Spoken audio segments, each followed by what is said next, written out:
Welcome to Pappu's kitchen. நான் இன்னைக்கு பாப்பூஸ் கிச்சன்ல பிரான் பிரியாணி செய்ய போறேன். அதாவது இறால் பிரியாணி. அந்த பிரியாணி எப்படி சிம்பிளா ஈஸியான முறையில செய்யறதுங்கிறத நாம இப்ப பார்க்கலாம். பிரான் பிரியாணி செய்யறதுக்கு 2 பெரிய வெங்காயம் எடுத்திருக்கேன், 2 தக்காளி, 2 பச்சை மிளகாய், ஒரு கைப்பிடி புதினா இலை, ஒரு கைப்பிடி கொத்தமல்லி தழை, 2 ஸ்பூன் மிளகாய் பொடி, 3 ஸ்பூன் பிரியாணி மசாலா. சப்போஸ் பிரியாணி மசாலா இல்லைன்னா கரம் மசாலா தூள் சேர்த்துக்கிறங்க.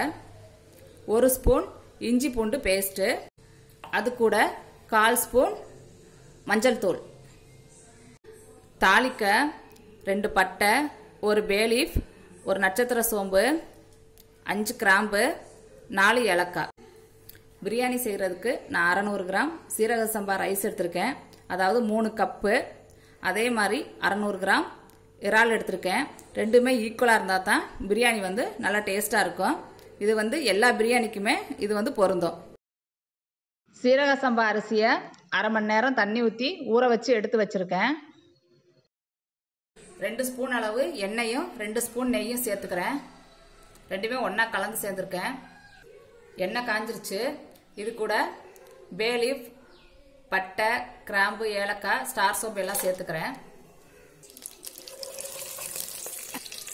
2 பச்சை மிளகாய் ஆட் பண்ணிக்கிறேன். பச்சை மிளகாய் நல்லா வதங்கிருச்சு. இப்போ வெங்காயம் ஆட் பண்ணுறேன். வெங்காயம் நல்லா வதங்கணும். இந்த வெங்காயம் வேகிறதுக்கு கொஞ்சம் உப்பு சேர்த்துக்கிறேன்.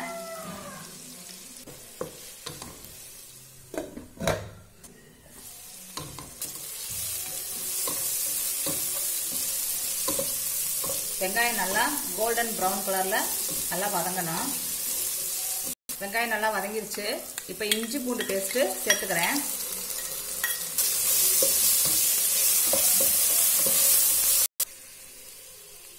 இஞ்சி பூண்டு பேஸ்ட் நல்லா வதங்கிருச்சு. இப்போ நான் சில்லி பவுடர் ஆட் பண்றேன்.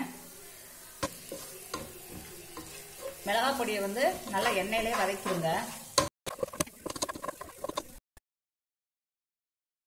மிளகாய் பொடி நல்லா வதங்கிருச்சு. இப்போ கட் பண்ணி வச்சிருக்க தக்காளி ஆட் பண்றேன்.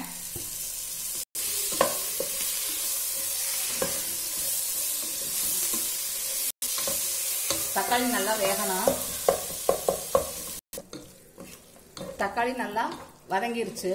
கைப்பிடி அளவு புதினா எடுத்து வச்சிருக்கேன். இந்த புதினா இலையும் ஆட் பண்றேன். ஆட் பண்ணி நல்லா வதக்கி விட்டுறேன்.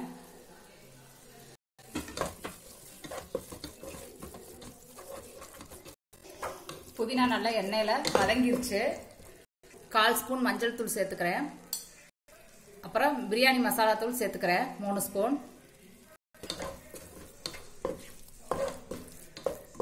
மசாலா நல்லா வதங்கிருச்சு.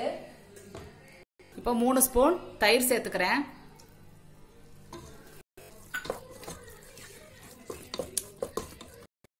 தயிர் சேர்த்து நல்லா கிளறி விட்டாச்சு. இப்போ நான் இறாலை ஆட் பண்றேன்.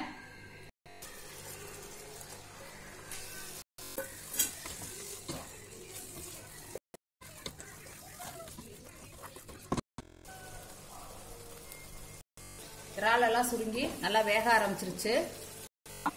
இறால் தொக்கு ரெடி ஆயிடுச்சு. இப்போ நாம அரிசி சேர்க்கணும். அதுக்கு முன்னாடி அதுக்கு தேவையான அளவு தண்ணி ஊத்திக்கிறோம்.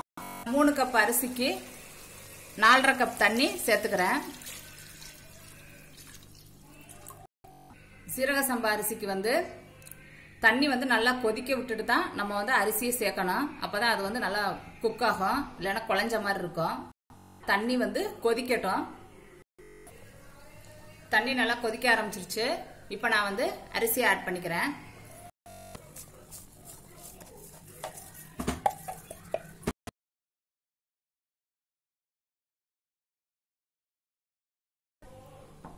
இப்போ நல்லா மிக்ஸ் பண்ணி விட்டாச்சு. இந்த டைம்ல உப்பு பார்த்துக்கிறங்க. பிரியாணில இந்த தண்ணியில எப்பவுமே உப்பு கொஞ்சம் கூடின மாதிரி இருக்கணும். அப்பதான் வெந்து வரும்போது அந்த ரைஸ் எல்லாம் குக் ஆகி வரும்போது உப்பு கரெக்டா இருக்கும். சேர்த்தாச்சு. இந்த டைம்ல கொத்தமல்லி தலையை தூவி விட்டுக்கிறேன். தூவி விட்டு நல்லா மிக்ஸ் பண்ணி விட்டுக்கிறேன். பிரியாணிக்கு சேர்க்க வேண்டியதெல்லாம் சேர்த்தாச்சு. ஒரு 10 நிமிஷம் லோ ஹீட்டில் ஹீட் பண்ணிக்கிறேன். 10 நிமிஷம் ஆச்சு. ஓப்பன் பண்ணி பார்க்கலாம். பிரியாணி நல்லா வெந்திருக்கு.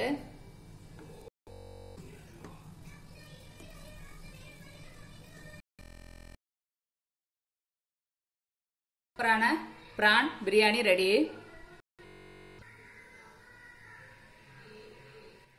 உங்களுக்கு இந்த வீடியோ பிடிச்சிருந்தா பாப்புஸ் கிச்சனுக்கு சப்ஸ்கிரைப் பண்ணுங்க. Eat healthy, think better.